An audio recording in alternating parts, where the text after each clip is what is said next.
can I go? Next time. It's live. Oh, práve Donald Trump nemá asi, čo má také bláznivé pohyby. Ale dovolíte, my sme seriózny úrad, my sme kancelária prezidenta. Takže budem taký svižnejší a keby náhodou, že niečo chceš ešte, tak budem sa snažiť. Každopádne 40 minút budeš. Dobre.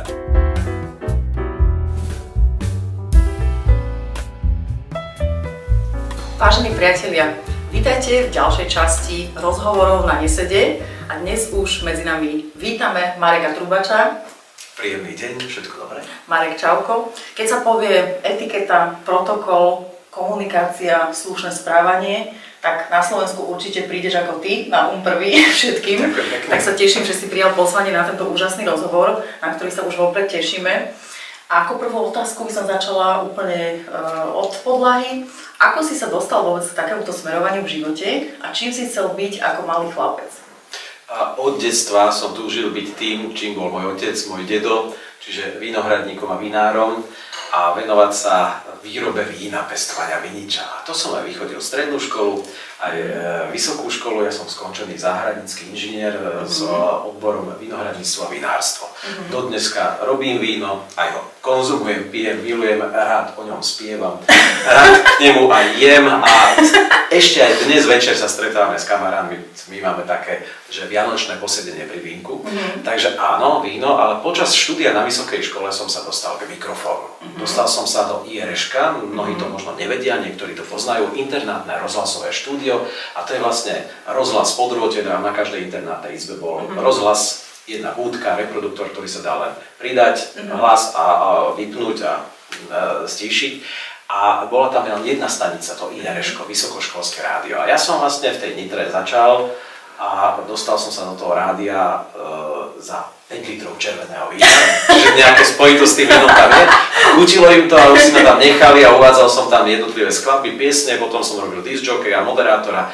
A po skončení vysokej školy som sa automaticky, ani som nerozmýšľal, dostal do jedného rádia, ešte aj počas vysokej školy do druhého rádia, do televízia, cez Rádio Express, televíziu, VTV, Luna, TA3 som skončil ako spravodajca, reportér televízie, dokonca aj moderátor.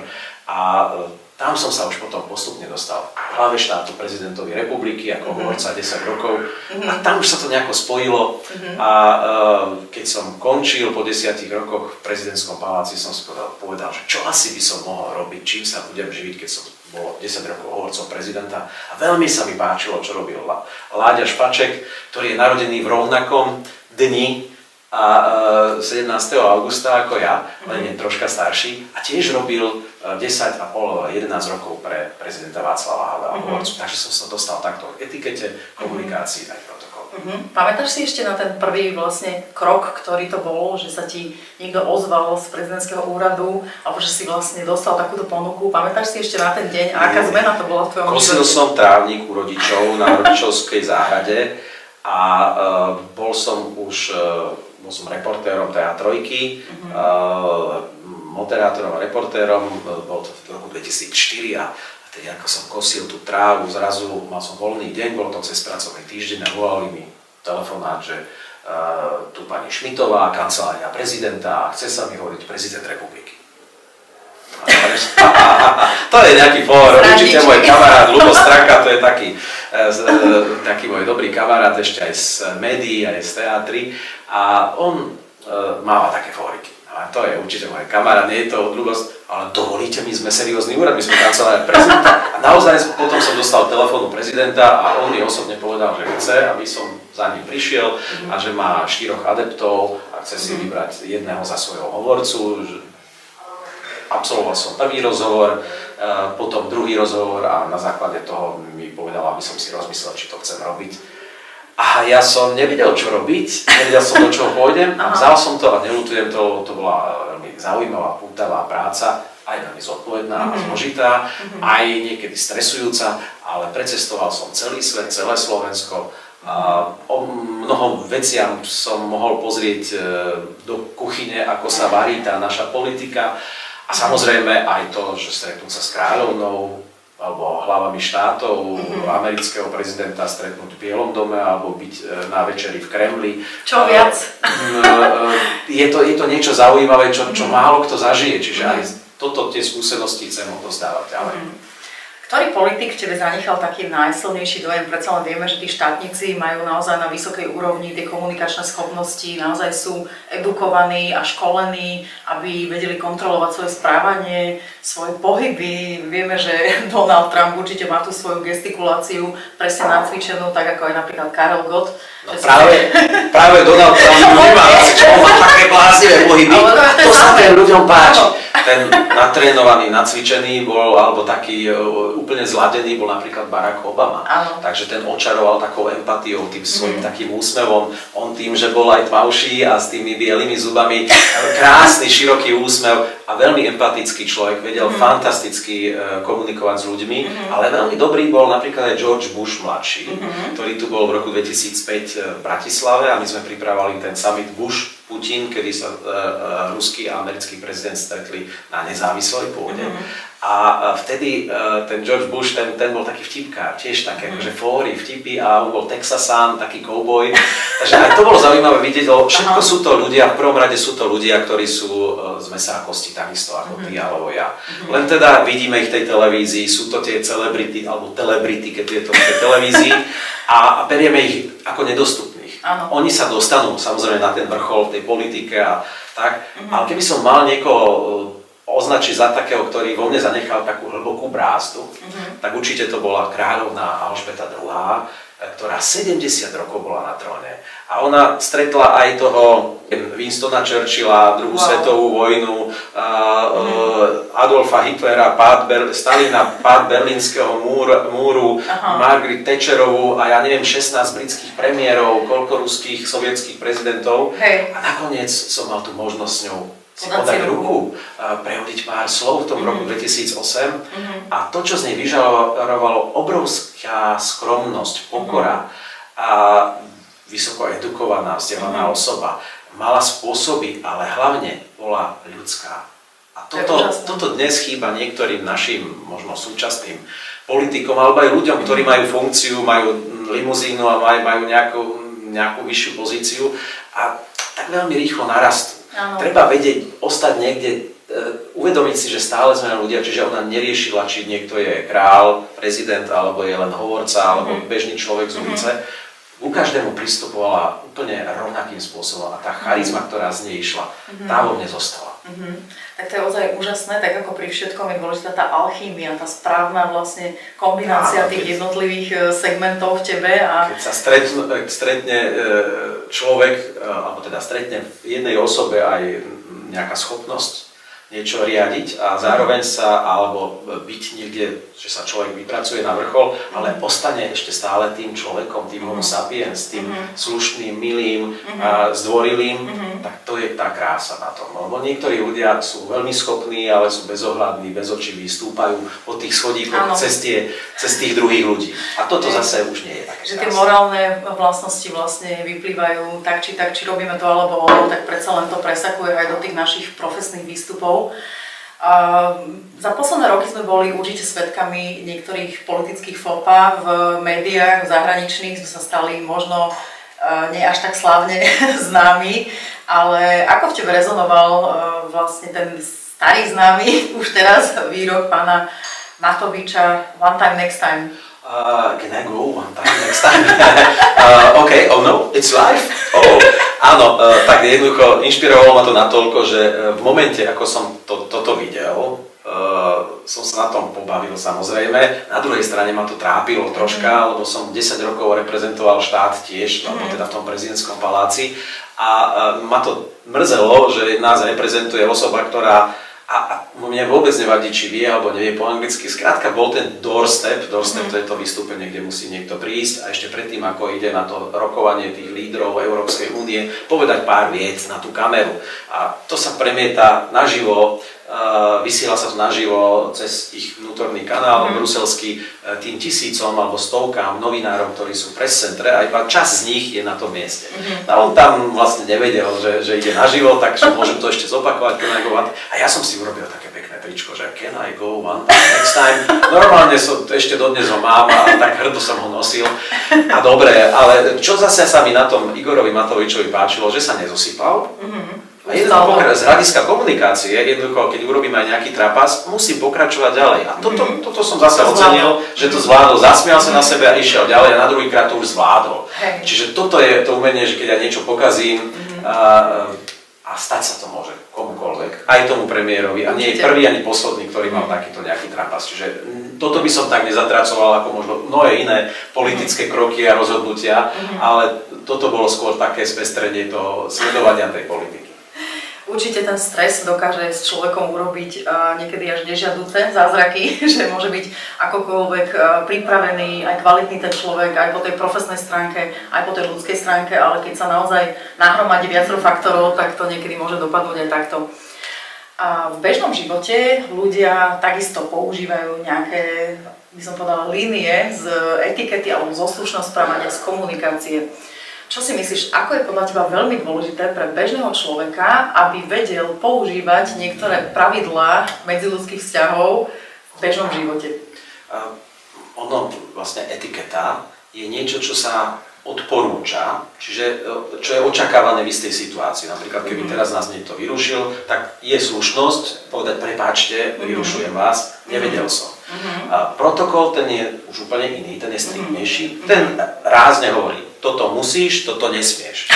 A keby bol protokol, tak tuto svieti červené svetlo, ako nejaké vysielacie štúdio a tam je zákaz vstupu a hotovo, čiže ten je prísnejší.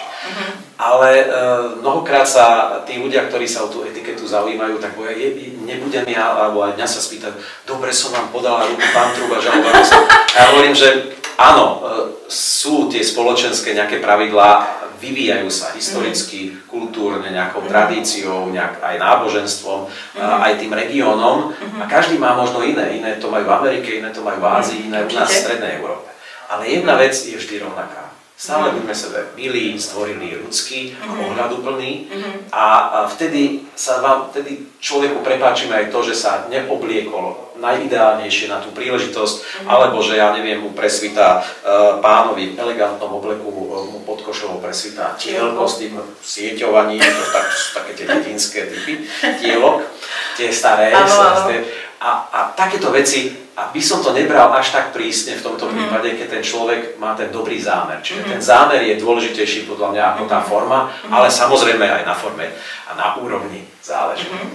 Za posledné roky sme veľmi aktívne prežili koronakrízu. Vlastne stali sme sa väzňami vlastných domov, vlastných rodín a museli sme naozaj ako keby prehodnotiť jednak svoje priority, svoje hodnoty. Ten život sa naozaj diametrálne zmenil. Spomenieš si na nejaké také tvoje ako keby pozorovania, že čo si myslíš, že sa v ľuďoch zmenilo tým, že sme prežili takéto niečo neštandardné, absolútne absurdné, to ako z nejakého sci-fi filmu. A či si myslíš, že nejaké tie dôsledky toho, všetko, čo sa udialo, to zanechalo v ľuďoch nejaké chovanie? Určite áno. Vyhľadávač Google identifikoval za tie 2 roky, že najvyhľadávanejšie boli tepláky veľkosti L, potom postupne XL a XXL, tablety, notebooky. A v tej druhej polovici korony, keď sme začali priberať a že sme sedeli na zadku najprv, že sme nemohli chodiť von, tak okrem tých teplákov a tých notebookov a tabletov, tak postupne sa začali tie všelijaké tie cvičiace stroje a tie motopedy a potom bicykle a neviem čo. Takže to bolo úplne seriózne najvyhľadávanejšie produkty na týchto... Čiže takú štatistiku áno. A keď sa ideme do toho, štatistika v mojom okolí, no tak prestali sme sa holiť, líčiť, obliekať, boli sme voľne, vlasy omastené, dámy si nezafarbovali končeky a jednoducho postupne sme tak akože poľavili a po tej korone, ako sa to otvorilo, to bolo na tých ľuďoch vidieť. Ale myslím si, že teraz už sme pomaly 2 roky potom, ako sa to znova otvorilo a že postupne tí ľudia si všímajú, že musia v spoločnosti aj zase vyzerať a zase sa obliecť, ale trošička sme možno, a vidíme to aj na politikoch, ale aj vo všeobecnosti, že zahadzujeme kravaty, páni sa menej holia, aj dámy sa niektoré menej holia, keď to tak chcem odľahčiť. A skrátka, že sme prestali až tak lpieť, alebo teda dávať ten zmysel tomu, že ako sa oblečieme, ako vyzeráme v tej spoločnosti. A horšie ale je, že sme mnohokrát prestali si všímať, ako nás počuť, ako nás vidieť, aká je naša verbálna a neverbálna komunikácia. A stále je dobré, keď je aj takýto nejaký typ rozhovoru, že tí ľudia sa môžu uvedomiť a troška sa na to pozrieť. A ja rád nosím tepláky a ja mám rád víkend bez holenia, ale keď som išiel na tento rozhovor, tak špeciálne som sa oholil aj navoňal, osprchoval, učesal, lebo jednoducho idem jednak za dámou a druhá vec je, že ďalšie dámy a ľudia ma môžu vidieť, takže mi na tom záleží nie preto, aby som bol najkrajší, ale z úcty a rešpektu k tým ľuďom, ktorí to sledujú. A samozrejme aj reprezentuješ to, čo robíš, to takto má vyzerať, takže si úplne úžasný aj naživo. Toto sa v tej korone trošička povolilo, tam tie šrobiky treba to dotiahnuť. Spoločenský život nabral plné obratky, dá sa povedať, a častokrát dostávame pozvánky na rôzne spoločenské podujatia, ktoré môžu byť charakteru. Pozvánka na nejaký VIP salónik, pozvánka na party, na nejaké posedenie, na vernisáž, do divadla, na nejaké súkromné posedenie. Čo všetko môže tých, ktorí obdržia pozvánku, prekvapiť na pozvánke a aké typy skratiek sa tam používajú a ako na ne treba reagovať? Tak najdôležitejšie je nepopliesť si deň, dátum a miesto, lebo to sa veľa ľuďom stáva aj mne osobne. Vyučujem etiketu, neviem čo, a prišiel som na nejakú veľkú recepciu hodinu po, teda koncert, hodinu už bol koncert, bol dvojhodinový, našťastie druhú polovicu sme s manželkou stihli. A ja to všetkých učím a školím a prídem, ja som si pozrel, že je to o 18, ale ja som to tvrdil, že o 19.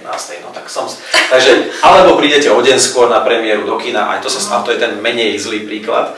A čiže zapamätať si, hlavne, kto pozýva, kam, na aké podujatie, aby som si uvedomil túto vec. Na tej pozvánočke mám v pravom dolnom rohu tzv. RSVP, alebo Répondez s'il vous plaît, čo znamená vo francúzštine ráčte, láskavo odpovedať. A toto robíme veľkú chybu. Jednoducho dostanem pozvánku, tešíme sa, prídem, neprídem, nie je to jedno. A možno, že prídem, rozhodnem sa 5 minút pred akciou. A to je také neslušné, lebo tí ľudia si dajú veľkú námahu, pripravia to v nejakom veľkolepom priestore, pozvali nejakého interpreta, ktorý tam vystupuje, majú fajnový, výborný catering.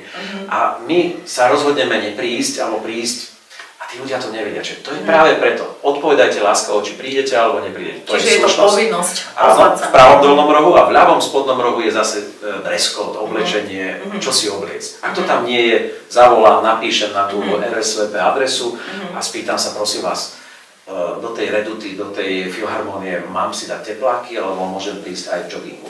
Ale nie, je to o tom, aby sme pochopili, že keď je to v Národnom divadle a organizuje to nejaká ambasáda, tak sa oblečiem tak, ako keby som tam mal byť ja sám ambasádorom. A keď je to v nejakej vernisáž moderného umenia v exteriéroch, kde je nejaký sochár a tak ďalej, tak si ja môžem dovoliť dať si sako a džínsy a byť nejaký smart casual. Takže aj toto je dôležité. Najdôležitejšie, že potom keď prídem, keď vás niekto pozve pri príležitosti dňa ústavy tej ktorej krajiny na recepciu ambasády, tak ja nezabudnem tomu veľvyslancovi podať ruku a zablahoželať mu vlastne k tomu sviatku štátnemu, kvôli ktorému ho pozval. Nie len, že sa prídem najesť, ale že sa naštudujem, že je to deň, ja neviem, tej ústavy, tak mu zablahoželám, alebo je to 30. výročie založenia firmy. Takže nezabudnúť stratiť tú jednu vetičku, to jedno slovíčko, aj to je dôležité. A všimnú si, či je to pre jednu alebo pre dve osoby, lebo niekto si donese aj kocúra, psa, bratranca, všetkých, čo tiež nie je veľmi slušné. Oni vás väčšinou nevyhodia, ale nerobí to dobrotu. Aké 3 hlavné typy dress códov by si vypichol a popísal? Tak keďže dnes máme tú teplákovú všeobecnú dobu, doba bronzová, doba tepláková, tak to by som to nazval, tak určite, že keď by som išiel už akokoľvek, nie že len na nákup, niečo kúpiť do obchodu, ale že do spoločnosti tak minimum je smart casual, čiže u pánov sako, nohavice a môže byť nejaká športová obuv, môže byť aj tričko až po košelu a dámy opäť nejaký top a nejaké nohavice. Tie smart casual znamená, že už je to smart, už to nie sú len džínse a vyťahné tričko a už žiadne nejaké paterny roztrhané, nejaké cvoky, tablietky, nápisy I love you a ešte tie opozitá.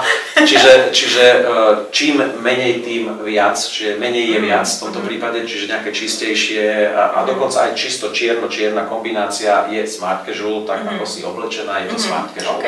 A postupne druhá verzia je business casual, to už páni môžu mať kompletný oblek, ale povedzme ešte nemajú viazanku, alebo majú kompletný oblek oblek, ale je károvaný, rúžový, farebný, pestré oblečenie, že môžete sa obliecť ako chcete, ale elegantne, ale už to nie sú tie čierno-biele alebo tie tmavé obleky a biele košele, takže to je business casual.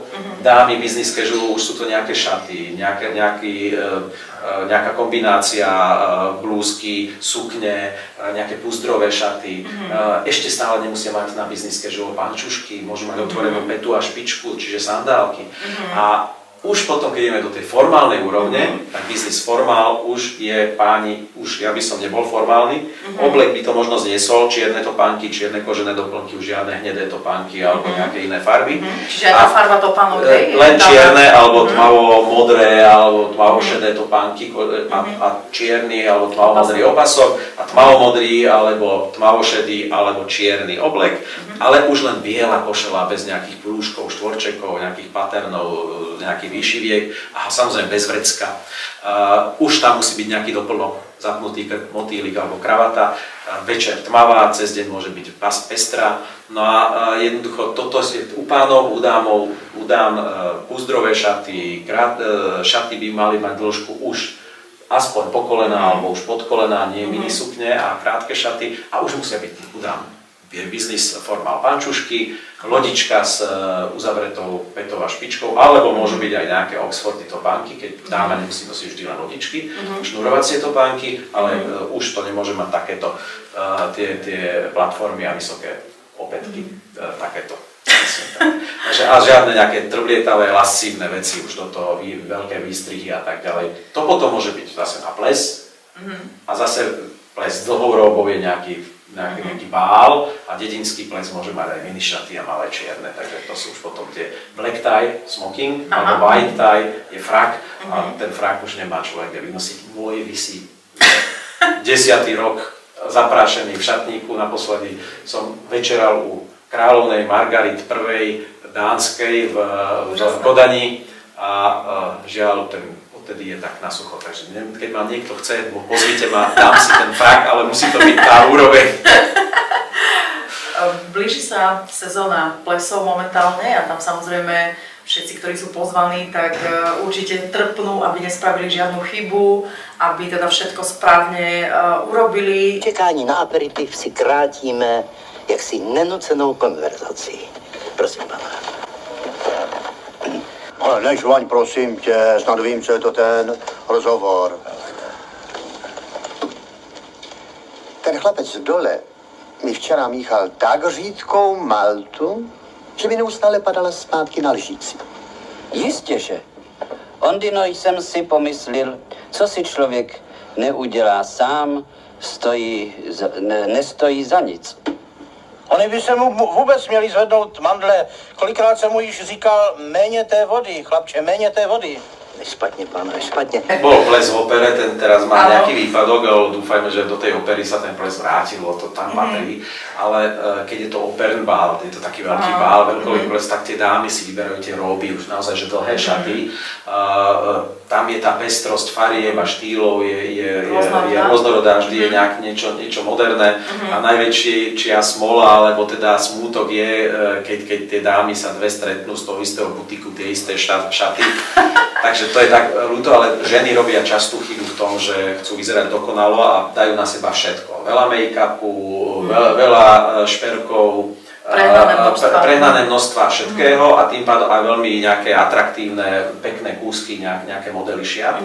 Takže keď je ten model nejaký extravagantný, niečo trblietavé, veľké výstry, nahý chrbát a tak ďalej, tak sa snažím potom ubrať z tých ďalších doplnkov ako kabelka, nejaký náramok, náhrdelník, prstenie a tak ďalej, čiže menej je viac a zase keď sú tie šaty jednoduché, nejaké strohejšie, minimalistické, tak sa môže pohrať s účesom, môže mať nejaký výraznejší make-up alebo nejaké doplnky ako kabelku alebo aj manžela ako doplnok, takého pestrého a tak. A u pánov častou chybou je, že keď je to black tie, pozvánka a je tam napísané black tie alebo smoking, tak tam znamená, že black je len čierna.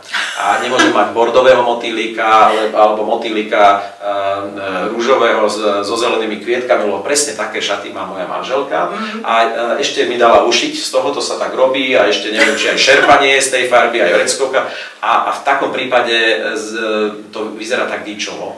Čiže zlaďme sa v tónoch, v odtieňoch, ale nie z tej istej látky si dať vreckovku z tej istej látky motýlika, lebo to už nie je black tie. Takto môžem ísť na dedinský bál, hasičský ples, ale a pozor, to sú spoločenské udalosti, ale tam si môžem dovoliť dať smoking a k nemu dať farebného motýlika, ale keď je black tie, tak len black. Keď je white tie, len biely motýlik a to je ten frak. Takže tam je taká vec. No a častou chybou je, že páni zanedbávajú, povedzme, malý minútový úkon, vyleštiť si topánky. A najdôležitejšia vec, ktorú na plese nemôžeme zabudnúť, vytancovať svoju manželku. Prvé tanečné kolo sa venujme tým manželkám, tým polovičkám, vedieme ich po svojej pravici. A ja viem, že pri tom bare sú kamaráti, majú tam dobrý výber a plno nových ľudí stretneme. Nezabudnite na tie svoje polovičky. Partneri by sa svojim partnerkám mali venovať a s tou, ktorou prídete, s tou by ste sa mali aj vrátiť. Čiže keby sme si mali charakterizovať taký ženský outfit, poďme teda partikulárne od spodu, topánky na ples. Otvorená špička, aká výška podpätku, aká farba, platforma, typ podpätku. Tá móda udám je tak širokospektrálna, že tam tá vôľa je veľmi široká. Tam skôr ide o to, že dáma si nemusí dať len uzavretú špičku a petu. Môže mať otvorenú petu alebo otvorenú aj špičku a petu, mať sandále. Je to v poriadku, je otvorená špička? Môže mať, ale dáma príde väčšinou v tých čižmičkách a nejakom kožušku a nech nenesie, prosím vás, igelitku Bila, alebo nech Tesco tašku, alebo ešte aj takto sa stane krásny kožuch a tam si nesie tie prezúky. Životný štýl. Čiže toto sú také chybičky a potom sa na vás budú druhý zabávať. Čiže takéto chybičky nerobte, zoberte si nejakú elegantnú tašku alebo nejakú textilnú čiernu tašku, ktorá nemá nejaké výrazné logo alebo niečo. A také sa dajú kúpiť, aj keď obyčajná čierna textilná taška, tam si to donesiem a prezujem sa, tie dámy musia niečo také zobrať. Jasné. Páni nech si nedajú vetrovky lyžiarske, keď idú v tom smokingu, lebo to je častá chyba, ako prichádzajú. No a teraz obutie. Vždy sú iné trendy. Niektorým ženám svedčí niečo, čo viac obkresuje ich postavu. A keď na to postavu nemám, a možno ani vek a moje postavenie, tak si dám také šaty, ktoré sú primerané môjmu naturelu. Čiže nie za každú cenu sa zmestiť do nejakého ultramoderného modelu, ktorý už nie je pre buď moju vekovú kategóriu, alebo nie som tak vyšportovaná žena, aby som si to mohla odieť a ukázať rásporkom šaty, úzke šaty s rásporkom od stehna až dole. Čiže to sú veci, že tie trendy určite vám tých salónoch vedia poradiť, čo letí, čo si obliecť a čo nie. Ale skrátka, keď prídete ako diskogula, ako taká diskogula, musíte si uvedomiť, že budete vnímaná ako diskogula. Keď prídete ako sivá myška, budete vnímaná ako sivá myška. Nájsť nejaký ten stred medzi tým, aby na tom plese tá dáma zažiarila, povedzme, vystupovaním, make-upom a šatami, a na druhej strane, aby to nebolo too much, ani teda overdressed, ani underdressed. Ťažko sa vysvetľuje teda na dámach. Takisto dáma, ktorá si to môže dovoliť, môže mať aj dekolt predu. A taký dekolt, aký dovolí jej partner a jej sociálny status a práca. Čiže keby to bola, ja neviem, guvernérka Národnej banky, nemôže prísť s takým istým výstrihom ako nejaká bývalá playmate alebo modelka, ktorá si môže dovoliť takto prísť. Čiže vedieť to nejak pochopiť, že čo v tej spoločnosti reprezentujem. A druhá vec je, že aj kto ten ples organizuje. Keď ten ples organizuje nejaká charitatívna katolícka inštitúcia, nemôžem tam prísť ako na ples Playboya. Jednoducho vedieť to odhadnúť aj túto vec. A keď je to hasičský bál, tak pánovi nemusí mať žiadny smoking a môže si dať možno sako a nohavice, ale byť upravený a v nepodguráženom stave sa snažiť aj odísť, aj keď nie vždy sa to dá, to ja pochopím ako muž.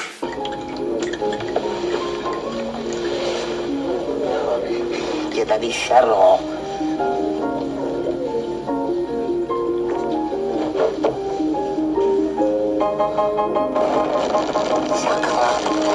A vocať, než to tu začne byť horky? Je podľa teba lepšie sa radšej poradiť vopred o niektorých veciach, ktorých nemáme istotu, napríklad kto prvý príde na ples, kto prvý vstúpi do dverí, s kým si kto podá ruku, aký typ pozdravu môžem zvoliť, ako sa sadá ku stolu. Je podľa teba na mieste, aby si ľudia, ktorí sú pozvaní možno prvýkrát, alebo možno aj druhý, tretí, ale ešte stále im to nedošlo, že aké sú tie pravidlá, je dobre sa kontaktovať s niekým, treba ako si ty a poradiť sa? Je, dokonca mne okruh tých mojich známych kamarátov, bližších známych mi volajú, že idem na ples, dávam si tieto šaty, moja žena si dáva tieto, môže byť, nemôže byť, tento motýlik, taký motýlik, že ešte takéto kvázi poradenstvo ma vždy čaká pred plesmi, ale páni to majú jednoduché, oni majú prakticky, keď pán má vo vlastnej gentleman by mal mať vo tej výbave jeden formálny oblek, jeden tmavý oblek, elegantný s čiernymi topánkami a jeden smoking, ktorý môže využiť aj na svadbu, môže využiť na promóciu, môže využiť aj na... A pokiaľ si drží nejakú kondíciu a postavu, tak môže 20 rokov nosiť ten istý smoking, na ňom prakticky nevidie z módy nič, akorát keď dávno sa nosili tie zvonové nohavice, tak po Karolovi Duchoňovi som smoking si asi teraz nedával s tým veľkým motýlom, ako nopočka aj zajac. Čiže takže áno, tie trendy niekedy sa niečo uberie z tej látky, niekedy je to užšie, niekedy širšie, ale páni jeden smoking mať, jedny lakované čierne topánky, samozrejme čierne ponožky, žiadne nejaké dedolesy a takéto do toho. A dámy, tam je to ťažké. Dámy si buď požičiavajú šaty, dneska je obrovská možnosť si aj kúpiť online, vybrať si, len vám to musí sadnúť, alebo idete a zaplatíte krajšírovi alebo stylistovi, že vám vyberie, alebo si kúpite. Čiže je to na tej dáme, ale tie trendy u žien sa menia, u mužov je to viac menej, keď máte smoking, môžete, my chlapi, my sa musíme len osprchovať, ohliť a usmiať sa a prídeme v tom istom na ten istý ples 5-krát na 5 rôznych plesov v sezóne a my nemáme žiadny problém. Dámy to majú ťažšie, to chápem a rešpektujem aj to, že sa dlhšie na ne čaká potom, ale vždy je dôležité si uvedomiť, že na ten ples ten gentleman by mal tú dámu priviesť, usadiť ju, zdvorilo sa predstaviť aj tým ďalším pri tom stole, čo mnohokrát nerobíme, že si kúpime nejaké vstupenky a je stôl pre 12 ľudí, 6 párov a my si sami sedíme s ešte jedným párom a bavíme sa a tých si nevšímame. Je veľmi slušné sa predstaviť zároveň, keď si usadáme k stolu a potom tie prvé kolo si zatancovať s tou svojou vlastnou partnerkou a keď niekto je odvážnejší a chce vytancovať aj partnerky pri stole, môže tak urobiť, ale nie je to prvé kolo, to by malo patriť tým partnerom. Ak spravím náhodou nejakú spoločenskú chybu, čo vôbec nie je vylúčené v spoločnosti a vieme, že niekto z prítomných hostí si to mohol všimnúť a mohol to teda zaznamenať, čo je na mieste urobiť? Priznať si to, ospravedlniť sa a teda uznať, že som niečo urobil zle, som si toho vedomý a ľutujem to, alebo sa tváriť, že sa nič nestalo, hodiť to za hlavu a chovať sa, ako by sa nič nestalo. Prosím, činzáno bitter nebo kampáry, prosím. To je jedno. Chyba. Druhá. Prosím tě, nakopni ho, ty máš menší nohu. Třetí. Vole, jeho. Co zveš, bejku?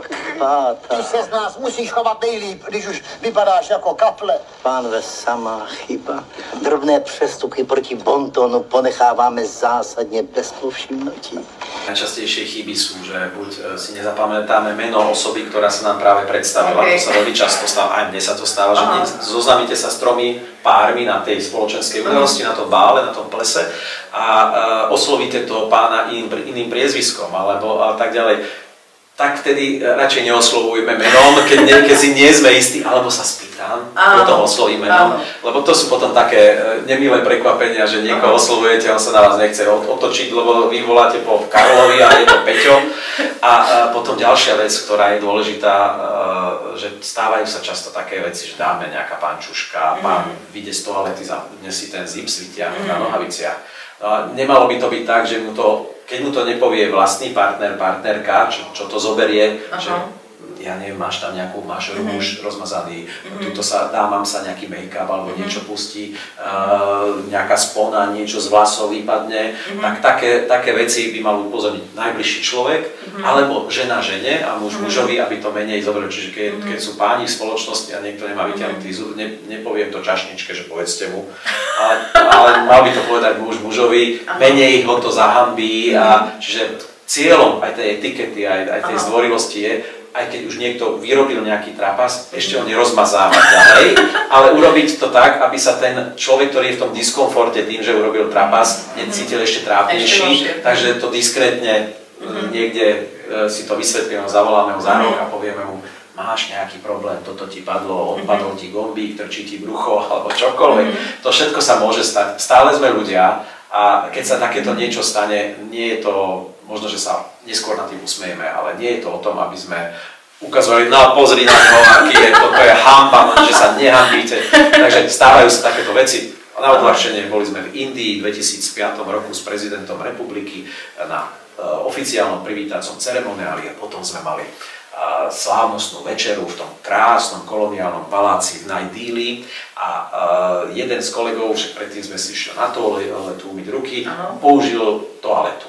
A išli sme sa predstavovať tomu indickému prezidentovi a každý podávať ruku. A už ako sme išli v rade, sme videli, že jeden z našich kolegov si ako používal na tej toaletnej misi, si dával na ten teklík, ten papier, tak si vyťahol nohavice, ten papier mu robil taký 1,5 metrový chvostík plápolajúci. A on s tým kráčal už si podať tú ruku, kde aj fotografii, filmár, všetko filmoval. Tak čo spravíme, že prepáč, kamarát, máš tam toaletný papier uprostred toho aktu, tak ja som jednoducho len šlapol na ten koniec toho toaleťáku, ten sa tak zavlnil, padol, on to dodnes nevie a my ostatní sa to dneska na to zabávame, ale na tom mieste sme ho nestrátnili a to je tá krása tej etikety, že aj neviditeľne sa dajú odstrániť nejaké malé chyby, niekedy o tom ani ten samotný aktér nemusí tušiť a my to odstránime za ňoho a on sa necíti trápne a my jeho nestrápneme. Je podľa teba takéto slušné správanie alebo ohľaduplnosť k druhým, či už je to v bežnom dennom styku, v obchode, na pošte, za volantom, je podľa teba takéto správanie na mieste aj u takýchto bežných ľudí v bežnom dennom styku, aby sa kontrolovali, aby vedeli, čo spôsobujú druhým, aby sa trošku emočne vedeli pozrieť na vec aj očami druhého? Určite áno.